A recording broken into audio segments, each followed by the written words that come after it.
नमस्कार, मैं हूं कुमार अनिल। राहुल गांधी महाराष्ट्र के एक दलित परिवार के घर गए और रसोई घर में गए। ये खबर तो एकदम जंगल में आग की तरह फैल गई। ये खबर से आप वाकिफ़ होंगे। इसमें राजनीति क्या है, इसका राजनीतिक असर क्या होगा, ये भी बहुत सारे चैनल पर, जो स्वतंत्र चैनल हैं, वहाँ ये बात आ चुकी है। आपका खुद का भी एक राजनीतिक विश्लेषण होगा, लेकिन मैं आपसे दो नई बातें करना चाहता हूँ इस वीडियो में। अच्छा, ये बताइए कि वो जो दलित परिवार के बीच गए, तो सौभाग्यशाली कौन है? क्या वो दलित परिवार ही है?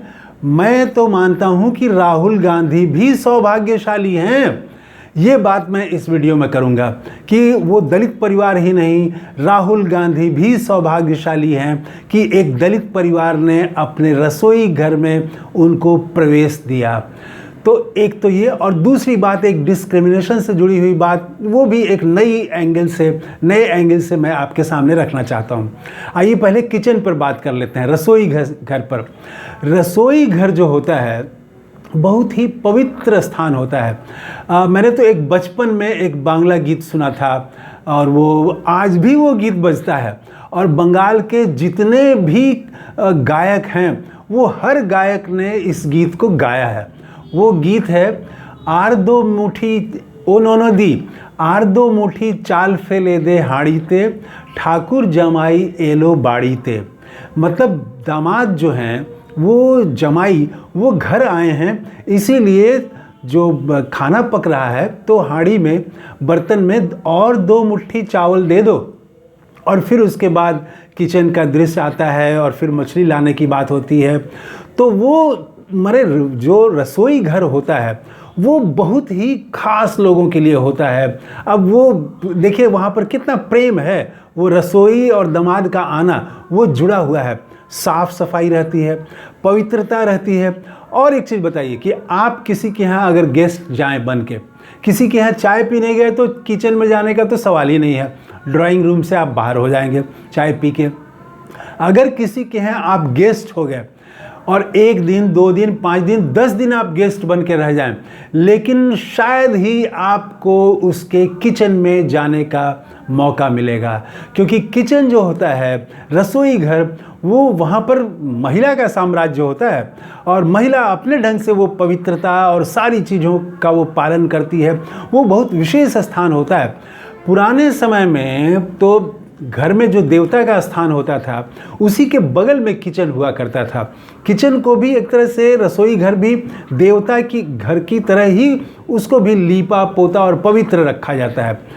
एक तो ये बात। दूसरी बात, आप गांव में अभी भी देखेंगे, अब हालांकि गांव में घर दूसरे ढंग से बनने लगे हैं, लेकिन अभी भी गांव में, बिहार और यूपी के गांव में, पूर्वी यूपी के गांव में खास करके दालान का कंसेप्ट है।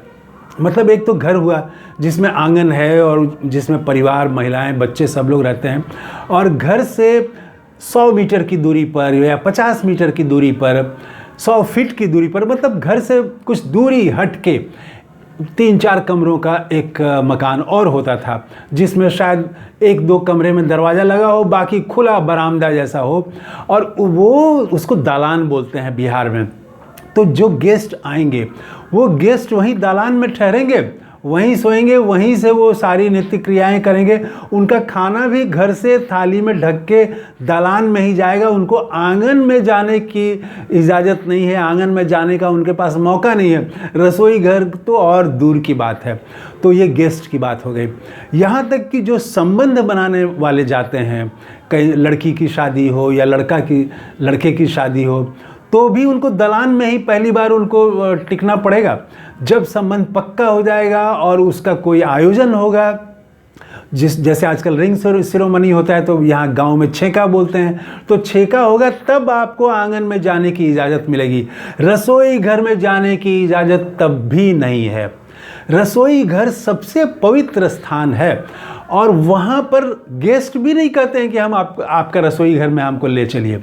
गेस्ट भी जानते हैं कि रसोई घर से हमको मतलब नहीं है, और घर वाले भी रसोई घर में किसी मेहमान को नहीं बुलाते हैं। तो अगर वो दलित परिवार ने, तुकाराम का जो परिवार है, अजय तुकाराम कोल्हापुर का, तो उस परिवार ने अगर राहुल गांधी को अपने रसोई घर में बुलाया और खाना बनाने का मौका दिया, तो ये राहुल गांधी का भी सौभाग्य है। आप समझ लीजिए कि जो एकदम हृदय के करीब होता है या जो परिवार का जिसको अंग माना जाएगा, रसोई घर में महिला काम कर रही है, कौन जा सकता है?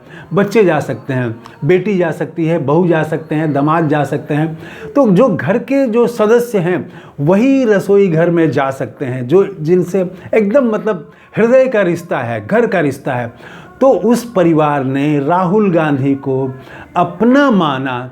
ये राहुल गांधी के लिए भी सौभाग्य की बात है और उस परिवार के लिए भी सौभाग्य की बात है कि राहुल गांधी जैसा जन नेता और विपक्ष के नेता, और वो एकदम अलग तरह की राजनीति कर रहे हैं इस देश में।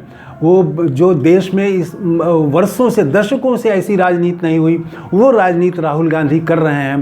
प्रेम और मोहब्बत की दुकान खोल रहे हैं, वो राजनीति में मोहब्बत की बातें कर रहे हैं। तो वैसा करने वाले नेता, इतने बड़े नेता, वो तुकाराम के घर में जा रहे हैं, तो तुकाराम का भी सौभाग्य है। तो सौभाग्य दोनों तरफ है। ये रसोई घर में बुलाना और खाना बनाना राहुल गांधी का। आप देखें कि आरएसएस के लोग भी जाते हैं, दलित टोले में जाते हैं, दूसरे पार्टी के लोग भी दलित टोले में जाते हैं, लेकिन दलितों के रसोई घर में जाने की इजाज़त नहीं होती आरएसएस वालों को। कभी नहीं आपने देखा होगा। वो कहाँ पर खाना खिलाएंगे? जो दलित कमज़ोर वर्ग होता है, जिसका अब एक ही कमरे का मकान है, 1.5 कमरे का मकान है, तो वो आपको खाना भी अपने घर पर नहीं खिलाएगा। वो खाना भी खिलाएगा किसी सार्वजनिक स्थान पर खिलाएगा। गांव में अगर सामुदायिक भवन है वहाँ पर खिलाएगा आपको, क्योंकि उसका तो एक ही कमरे में किचन भी है, बेडरूम भी है, तो वहाँ आपको कैसे ले जाएगा। और दूसरी बात कि अगर खिलाना ही है तो सामुदायिक भवन नहीं है तो घर के बाहर खिलाएगा। बरामदा, छज्जा जो है, अगर कपड़े का ही है तो छज्जा में के नीचे आपको बैठा के खिलाएगा। रसोई घर में ले जाने का मौका आरएसएस के लोगों को कभी नहीं मिला है। किसी परिवार ने ये नहीं कहा कि आप मेरे घर आइए, रसोई घर में आइए। और आरएसएस वालों ने भी आज तक नहीं कहा कि हमको देखना है आपका रसोई घर। तो ये एक दूरी बनी रहती है। आरएसएस वाले भले दलित टोले में जाके खिचड़ी खा लें, लेकिन वो पानी का बोतल तो अपना ले जाते हैं और वो बनाएगा ज़रूर, लेकिन पानी पीने का बर्तन, खाने का बर्तन में तो आजकल देखते हैं कि वो इस्तेमाल करो और फेंको वाला प्लेट वहाँ पर चलने लगा है। तो लेकिन राहुल गांधी उन्हीं के बर्तन में खाए, उन्हीं के बर्तन में खाना बनाया और खुद खाया, खुद खिलाया। तो देश में राहुल गांधी ऐसे पहले नेता मेरी समझ से बन गए हैं जो किसी दलित परिवार के रसोई घर में गए।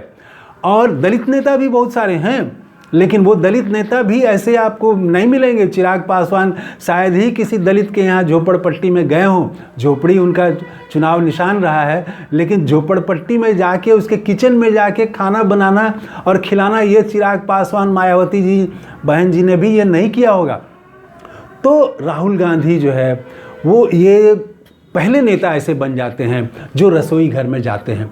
बाकी आरएसएस वाले तो बाहर ही खिचड़ी खा के फ़ोटो खिंचा के चले जाते हैं। तो ये एक तो ये बात है।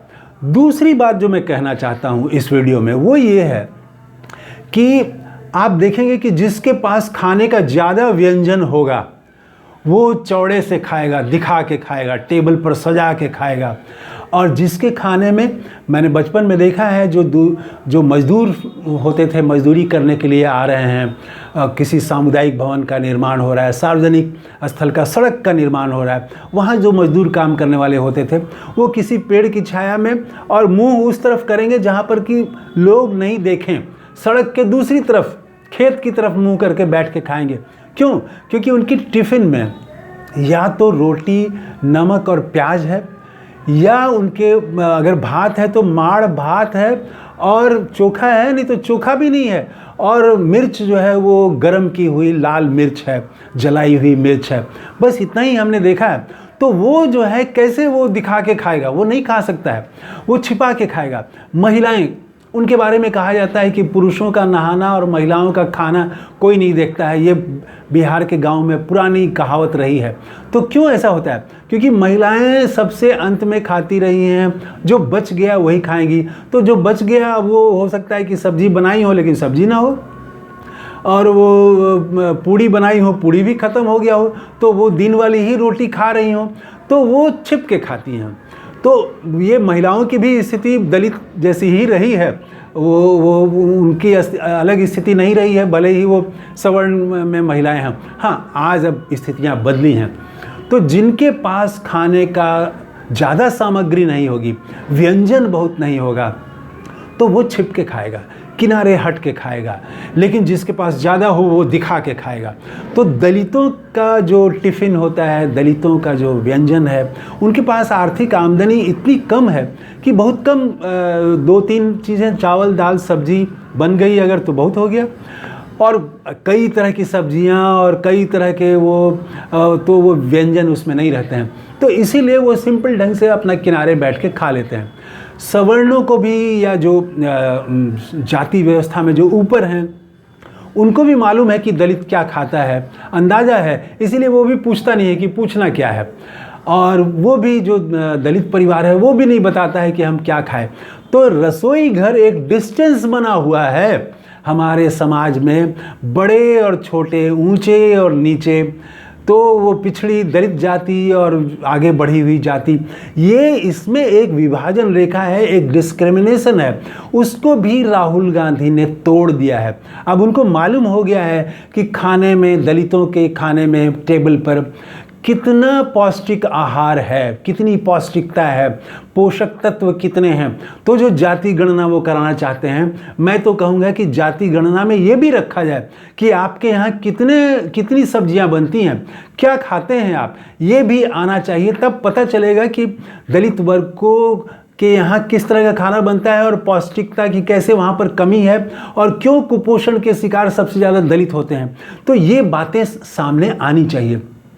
तो राहुल गांधी ने जो दलित परिवार में वो गए तुकाराम के यहाँ, तो एक नया इतिहास उन्होंने रच दिया है। और राजनीतिक फ़ायदा तो वो होगा ही, वो तो आप देखे होंगे, सुने होंगे, आप खुद भी आकलन कर सकते हैं कि राजनीतिक तौर पर इसका जवाब भारतीय जनता पार्टी के पास नहीं है। इसी साल वहाँ चुनाव होने वाले हैं, और जैसे हरियाणा में एक वीडियो जारी किया था, वैसे ही ये वीडियो बहुत भारी पड़ने वाला है भारतीय जनता पार्टी पर। तो इन्हीं बातों के साथ ये बातचीत समाप्त कर रहा हूँ। कैसे लगी मेरा जो आकलन है, मेरी जो टिप्पणी है, कैसी लगी आपको कमेंट करके ज़रूर बताइएगा। आपके पास अगर आप कुछ नए ढंग से सोचते हो तो वो भी ज़रूर बताइए।